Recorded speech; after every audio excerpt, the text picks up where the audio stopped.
So there was a contract put out on me, and I was put under police protection for a while. Intense police protection for about 4 or 5 months, and then after that, just someone coming by, once or twice a day to make sure I was okay, and then I would report to the police where I was. That lasted about 5 years.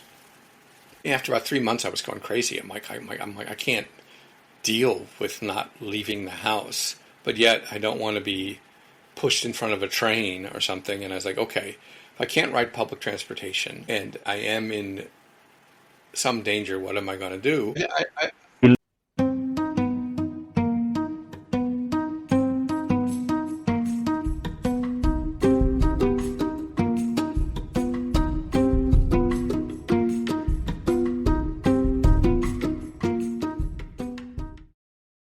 Welcome to the Career Circus, the Story Night podcast that uncovers crazy career stories.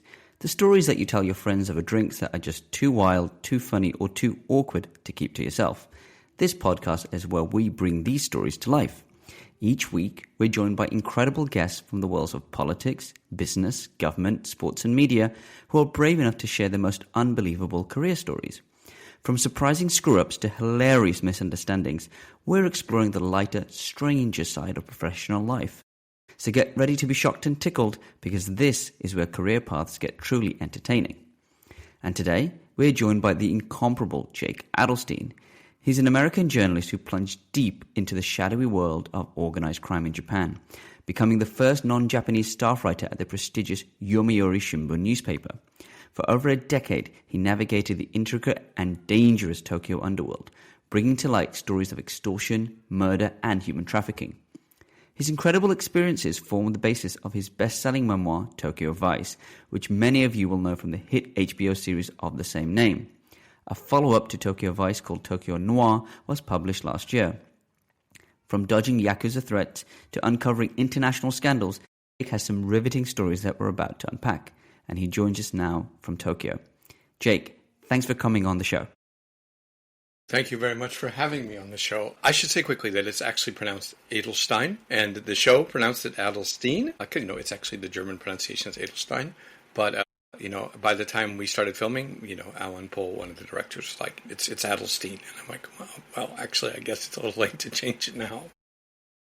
Wow, I had no idea that's how you pronounce the name.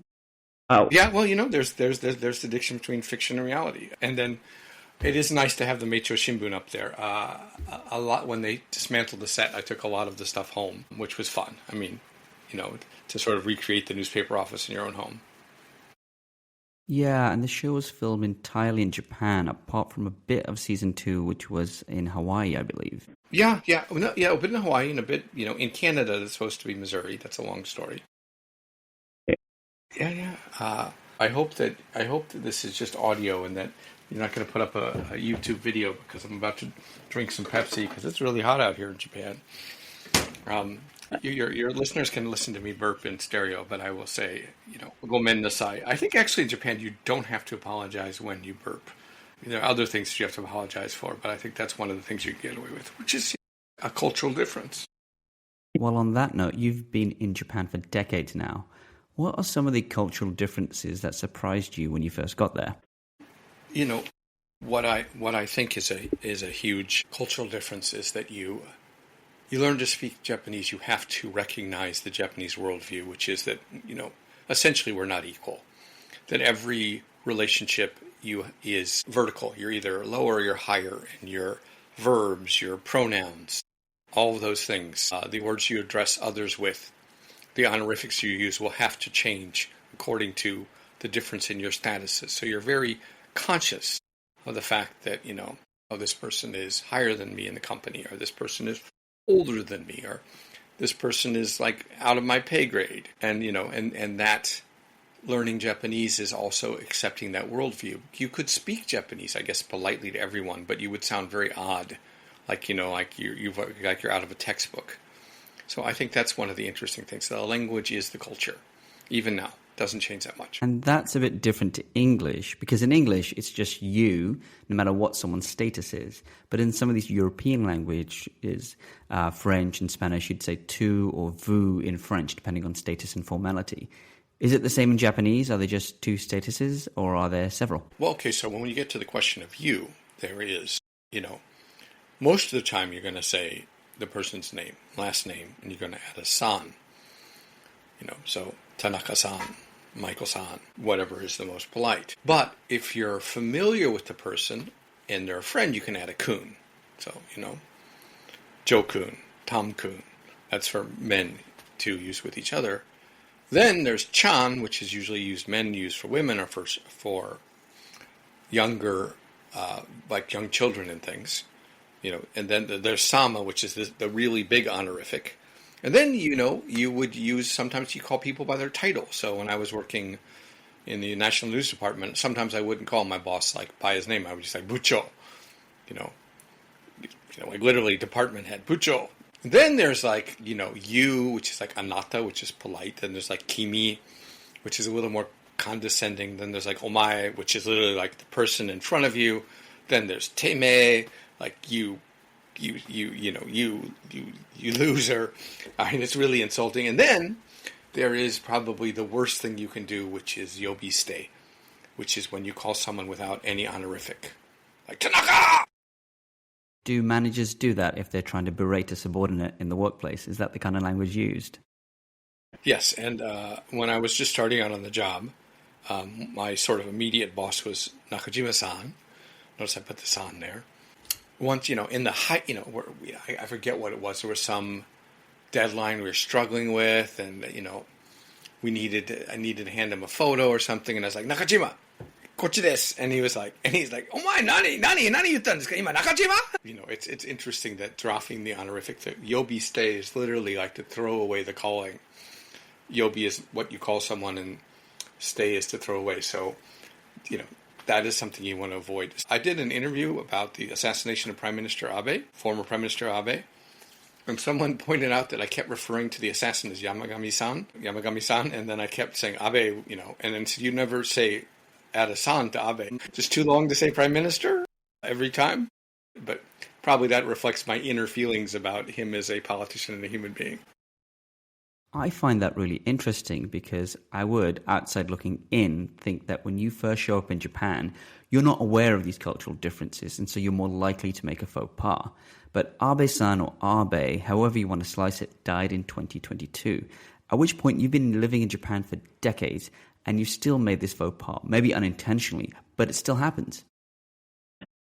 Yeah, it still happens. Well, I really disliked him. I think he was he was kind of Trump before Trump.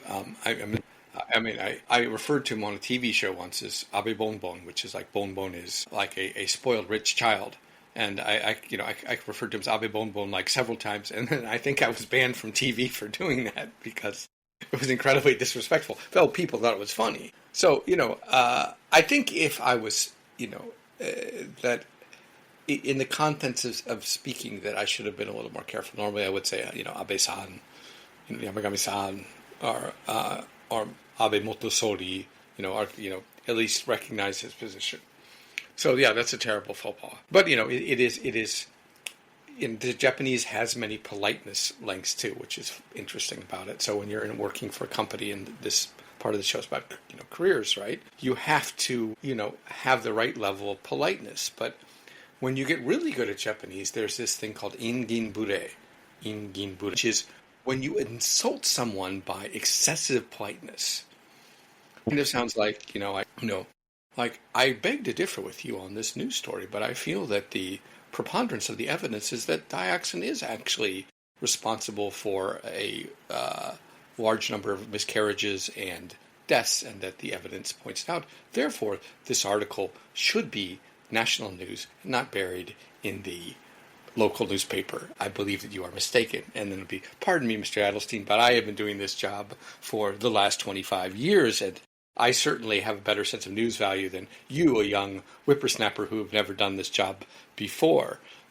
Indeed, that may be what it is, but this is a field that you are not familiar with, and I, having done the research and realizing this is a big news story, I feel that this should be front page news, and I've already contacted the editor above you.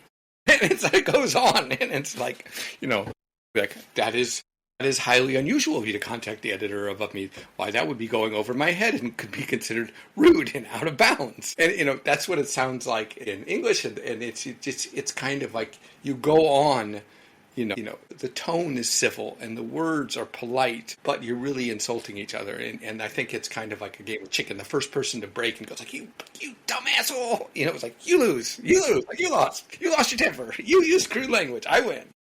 So at that point, it's not about the merits of the argument. It's about who breaks first from the politeness of the debate. Yes, it is. It is. I mean, obviously the facts and the content should be important, but in a sense, when you're having one of these Inginbure battles, it's the first person to break. The first person who is no longer polite, who loses her temper, loses that match. I mean, I was lucky in that a newspaper office is a little less formality and a little less of the politeness rigmarole, because you're on a deadline. You can't afford to really waste time by being excessively well-mannered. You got to get things done, and that means you get to cut through a little bit of the politeness and the decorum, but it's still there. And it's definitely like a hierarchy. On my first year on the job, there were 4 other journalists who enters with me. One of them I'm still in touch with, Suji-kun, who's now like a novelist and teaching in Kyoto. We're good buddies. We were on the police beat together. But the 4 of us weren't, sometimes they wouldn't even call us by name. We would just be called Ichinensei, meaning like first year. So we're like, Ichinensei, like someone needs to make a copy. Someone needs to, like clean, like literally you're like, when the people get drunk drinking and, at the office late at night, you're the ones who have to clean up the beer cans and, clean up the ashtrays and sweep up before you leave. And that's just the hierarchy. You get all the shit work, and sometimes you don't even get called your name. You don't have any right to have a vacation, and that's just your position as the Ichinensei. You haven't earned the right to be treated like a human being yet. And that comes with the territory of Japan, working in Japan, or comes with the territory of working for a Japanese newspaper? I think it comes with the territory of working in Japan. I think nowadays, because there's a labor shortage, as Japan gets older and they have fewer young Japanese people to do jobs, they have to be really nice to you because there may not be anyone to replace you, so they really want to there's a lot less what the Japanese would call pawahara, power harassment of people giving you a tough time because they're in a position of power above you. Yakuza are all about status, right? I mean, it's a pyramid structure. Typically, if you join the Yakuza on the low ranks, you spend the first 2 years living in the office, answering the phones, following the boss around, learning to be polite, maybe even learning to drive, learning the rituals, people's names, doing petty odds and ends and jobs, just like in the TV series, because, and then you work your way up. But, there are exceptions to that as well. If you, let's say you're running a motorcycle gang, or the case of Saigo in the last Yakuza, where he was already running like a motorcycle gang and had this little right-wing organization that he was using to shake down local merchants, he was allowed to come into the Yakuza at a lieutenant level. So if you have something to bring to the table, you can enter at a higher level. But basically, in every organization, is set up like a family. The Oyabun is the dad. The classic Yakuza saying is, if the Oyabun says the passing crow is white, it's white. And then there's the older brother, and then there's the younger brother, and then, there's the Kobun, which are the children under the Oyabun. And all those relationships depend upon, what your status was within the organization. And they kind of constantly sort of keep people in line because everyone wants a position. Everybody wants to be, to have a title, to be the Wakagashira, which is like the second lieutenant or the second in command, or, maybe even the Honbucho, which is the chief of headquarters. That's actually the best place to be in the Yakuza. You have a lot of power. You have control of the budget. Yet, you're, 3 steps from being the top boss. So the cops aren't really gunning for you. The number 2 has to deal with everything while the boss is sort of a figurehead who goes to the ceremonies and goes golfing and the sort of the public face of the organization. But the number 3 is sort of in the shadows, raking in the bucks, making connections and, enjoying the money. It's a kind of the sweet place to be. Everybody wants to be the number 1. So if you're number 1, you're always looking over your shoulder. Number 2 is also constantly putting out fires. Number 3 is a great place to be. So everybody wants a position.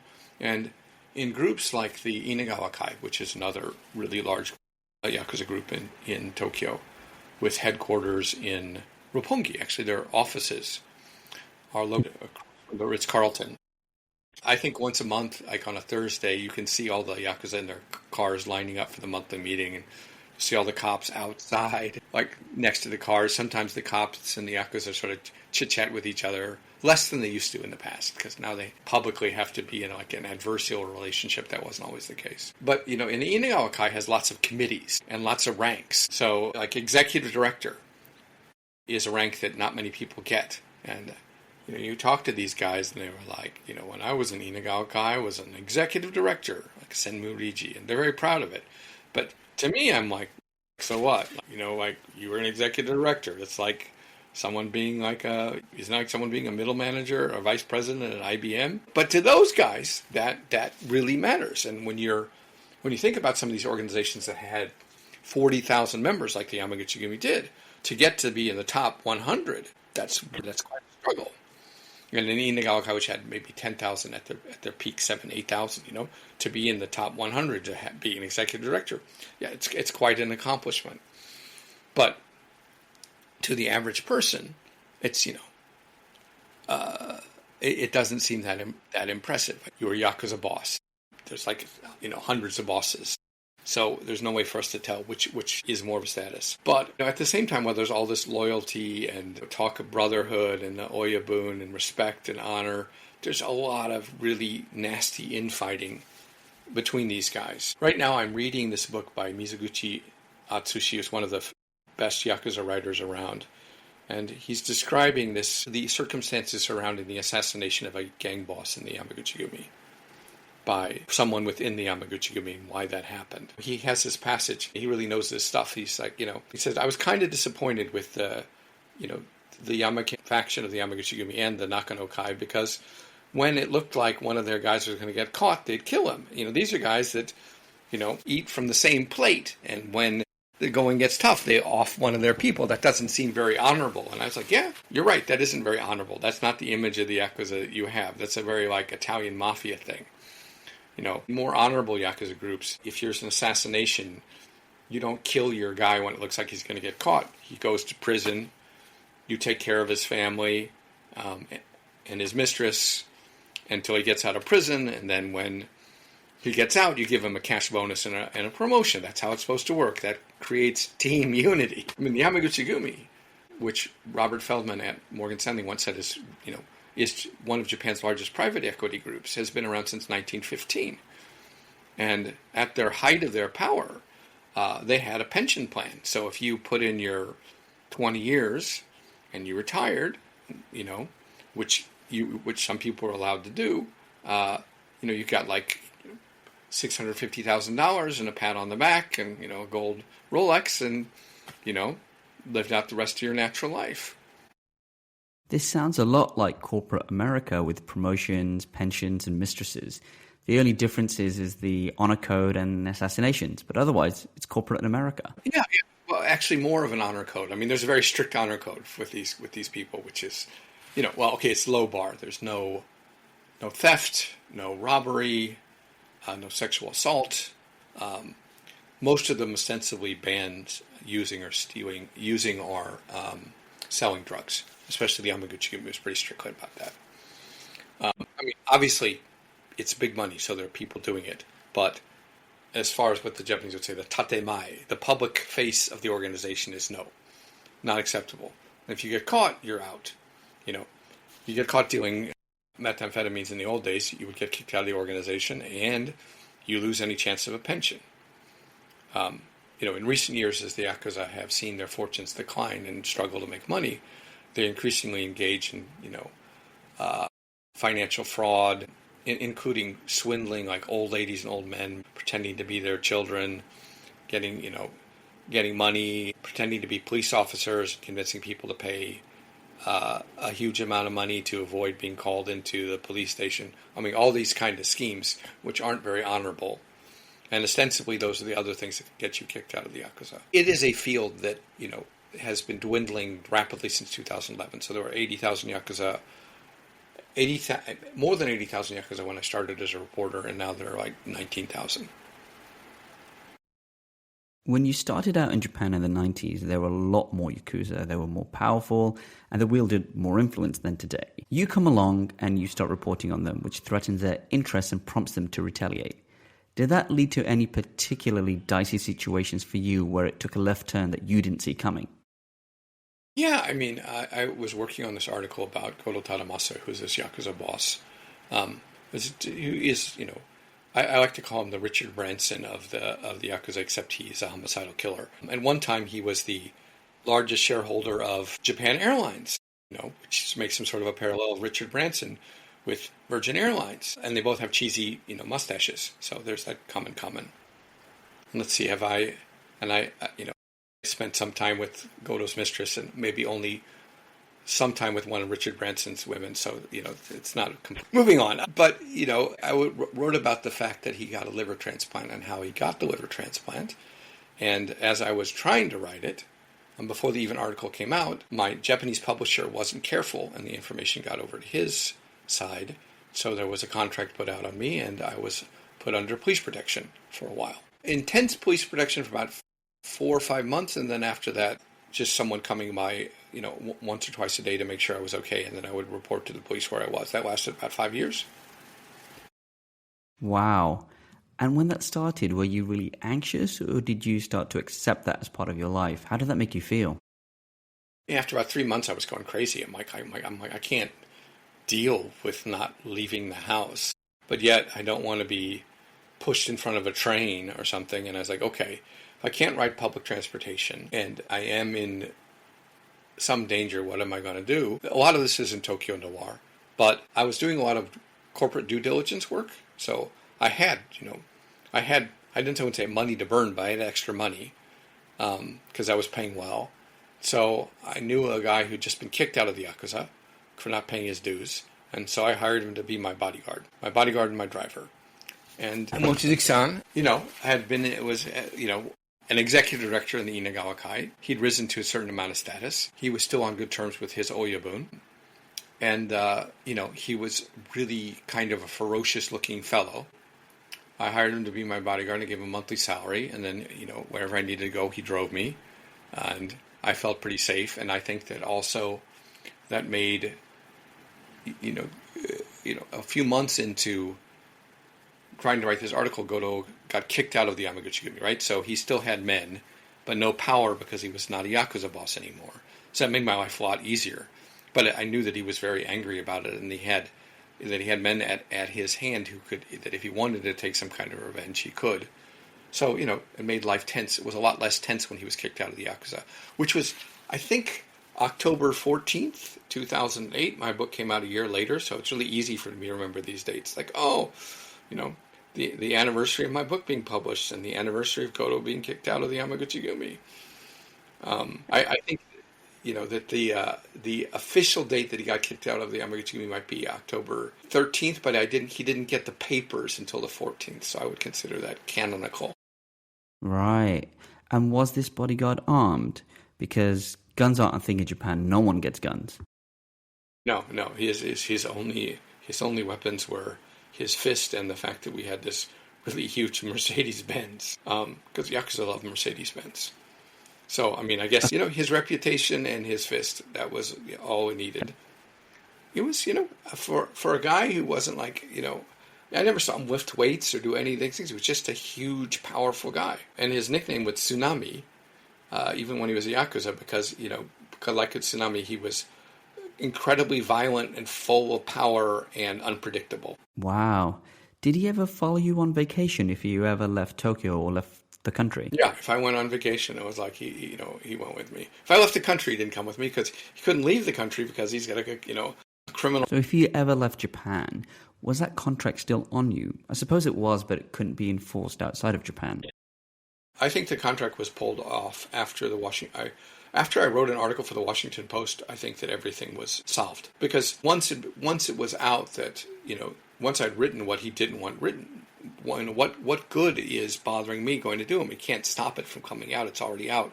The genie's out of the bottle. And if anything happens to me, at that point it's very clear who's responsible.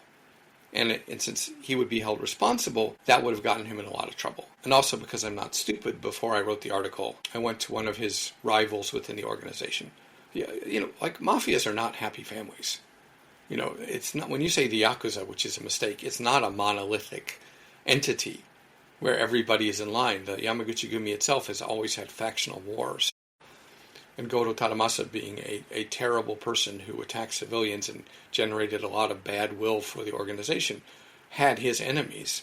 So before I wrote my article about his liver transplant and what he'd done to get it, I went to one of the rival bosses and was like, hey, I'm writing this article. Just wondered if everybody at Yakuza Central was cool with this deal, because, I'm not a Yakuza, and maybe this was, you guys thought this was fine, but usually if you're in the mafia and you rat out all your members to the FBI and give them a list of their names and dates of birth so that you can get in the United States and get a liver transplant, that would usually be seen as betrayal. But I mean, did you, was there special circumstances where you thought, we're willing to make the sacrifice to keep this guy alive? And I never got a comment from it, but I could see I could feel the wheels turning in his lieutenant's mind, and then later in my discussions with his boss, that, I think what we were really saying is, like, you don't like this individual, he betrayed your organization, keep me alive so I can get this article out, and then you have an excuse to get rid of him, take over his territory, and I stay alive, and we both get the things that we want. Wow, you have a real talent for dealing with gangsters and criminals. I mean, you learn. You learn. I had good mentors. I had one of my mentors was this cop named Sekiguchi, who was on the organized crime task force in Saitama, who took a liking to me, and he basically taught me, like, this is how we investigate the Yakuza. This is how I talk to them. This is how I get them to confess to things that they shouldn't confess. This is, these are the buttons that you push with these people. This is how you negotiate with them. And he was very, very good at interrogating, and he's very, very good at of negotiating with them and pitting Yakuza groups against other groups. I just learned from him. It's like, there's everybody has a vested interest. These people, the simple equation is the enemy of my enemy is my friend, and that holds true in that world a lot. Actually, one of the painful learning experiences I had with Sekiguchi-san is there was a gang war, and I think it was between the Nakano-kai and the Sumiyoshi-kai in Saitama. So I think the Nakano-kai guy went in and fired several shots into a private detective agency that was the front company for this Yakuza group. It was called the Toho Tante Jimusho, the Eastern European private investigation firm. It actually was listed in the yellow pages in Japan. And they had 3 offices. Maybe it was Kokusui-kai. Probably, I think it was Kokusui-kai. So, they're having a gang war. He went into their offices, shot 1 or 2 guys point blank, tried to stop him, stabbed a guy, left, got arrested. Sekiguchi-san was in charge of interrogating him. And we were sitting there discussing the thing, and he never drank, but I just gotten back from drinking with another cop, so I was a little tipsy. And I was like, I'm like, it's great that you're interrogating this guy, but it's Yakuza on Yakuza violence. This guy's going to get 2 years and be out again. It's like, it always happens. These crimes aren't taken seriously by the police. And he's like, he says, no, I think that's a terrible mistake. I think the problem is that we treat Yakuza on Yakuza violence like it's different from any other case. They should get the same kind of stiff sentences that a civilian would get if he shot someone or stabbed someone. It's time for this thing to end. And I was like, there's no way you'll get more than 10 years on this guy. Not going to happen. And he's like, are you confident in that, Adelstein? And I was like, yeah, I'll bet you this. If he gets more than 10 years, if he gets less than 10 years, you give me a copy of the investigation manual for organized crime, that you use internally. So I can read it and have a copy. And if I win, or what was it? It was like, I actually asked for like a sort of phone directory of the Inagawa Kai. And I was like, if he gets less than 10 years, you have to give me the phone directory of the Inagawa Kai so I can have the addresses of these people and know where they are, and it'll help me as a reporter. And I said, but if you get more than 10 years, I will take your entire family out for yakiniku, like Korean barbecue, and you can order the Japanese beef. And Japanese beef is really expensive, even in Japan. And his two daughters at the time were just like these ferocious little monsters. I mean, they were only like elementary school. They could just eat like there was no tomorrow. So, 2 or 3 weeks go by, and he said, "Yeah, he was just indicted and indicted on charges of attempted murder, and attempted murder and firing a weapon and possessing it." And I was like, "Attempted murder?" And he's like, "Yeah." I told him, like, "You're a man. Like, stop trying to pussy around. You went in there. You meant to kill them. You just failed to do it. Own up to it. Be a man." He said, "Yes, that's exactly what I wanted to do. I would have been happy if they died." That made it attempted murder. He got 11 years in jail, and I lost the bet and had to take the entire Sekiguchi family out for yakiniku. It was just so expensive that I didn't have any money to eat for the rest of the month. I had to borrow some funds from one of my colleagues. So you lost the bet, but you kind of won because your point was made. Well, I mean, my point was made. He got the courts to take it seriously. He got the Yakuza to confess to attempted murder, and it did sort of set a precedent that even Yakuza on Yakuza violence was going to be treated strictly. You were going to serve a lot of time. It wasn't going to be like a slap on the wrist. In the Yakuza world, depending on the faction, sometimes they refer to Daigaku o Sochigoshita. Daigaku hasn't earned their status. Now, there's also got Yakuza who spend their whole lives in prison, and they're referred to derisively as Choaki Taro, like prison guy, like prison dude. Like Choaki Yakuza, like, you're a Yakuza name, but you've spent almost all your career in prison. That's not considered very glamorous. So a lot of these stories we've talked about appear in your writing or on the TV adaptation. But if you think about the TV show itself, is there any kind of wild or crazy experience that you had as an executive producer of the show? Yeah. Was on scene. We were filming a scene where Yakuza go to a meeting, and the bar that we picked was actually a hangout of the Inagawa-kai, and I saw one of these guys from Yokosuka Ika going in there, and it was kind of like, "Hey, Jake-san," I'm like, "What are you doing here?" And I'm like, we're filming something." And he's like, "Oh," and he was kind of like, "Oh my, nanda, naka documentary," and I was like, "It was a documentary." And I said, "No, it's like a TV series based on my book." And he was kind of like, "You wrote a book? I didn't know you wrote a book." And I'm like, "Is it in Japanese?" And I said, "Yeah, but you have to read it on a Kindle." And he's like, "I don't, like an electronic book, I'm never going to read it. Like, why don't you print out a copy and send it to me?" And I was like, "I can't print it out, but it is on Amazon. Maybe you can get your kids to download it or something." We had this little talk, and he's like, Can I be in the show?" And I'm like, "No, you can't be in the show because you're real Yakuza. You can't be in the show because then we're violating Japan's anti-organized crime ordinance." And he's like, "For old time's sake," and I'm like, "No, I can't. Please go inside and enjoy your dinner. Get off the screen." That was funny. And then the same site, one of the guys on the security detail used to be in the police force, and we're sitting there talking, and I said, "Yeah, I used to cover the Tokyo Metropolitan Police Department from like 2002 to 2005. And he's like, "Oh, what sections were you covering?" And I was like, I was covering some of the organized crime sections, and then section 5, which was, guns and drugs." And he was like, "That was my section." And I'm like, and he's like, "Wait a second, are you the guy that ruined our case with all the with all the foreigners dying of drug overdoses in Roppongi?" And I was like, so there was this case that happened where there were really prominent foreigners, including an executive director at Pfizer, dying from drug overdoses in the entertainment district of Roppongi, 2004. And it was newsworthy because these were like, they were all foreigners, and they were foreigners of some status.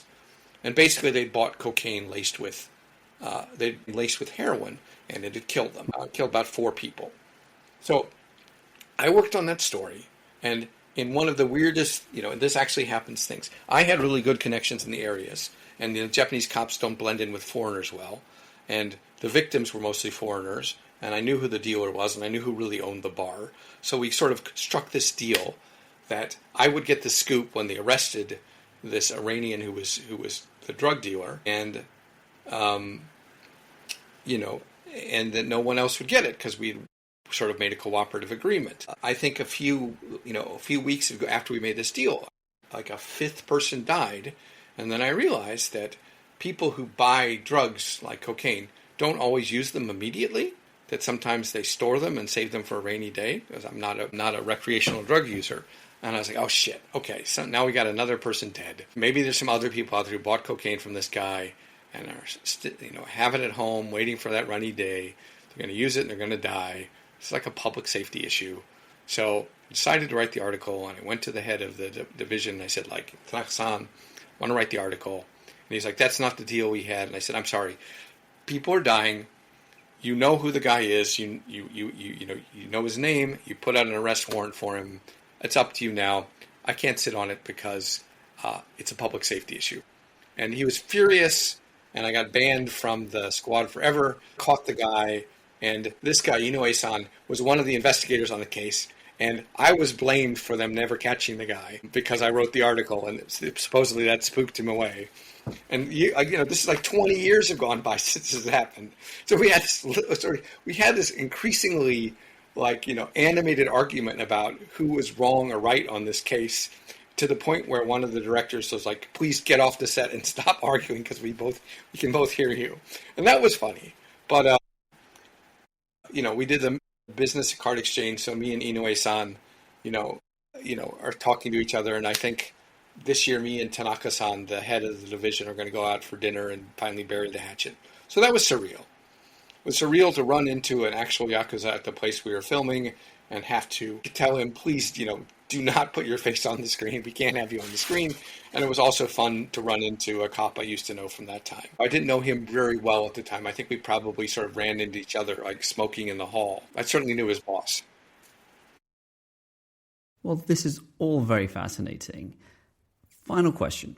We've covered a lot.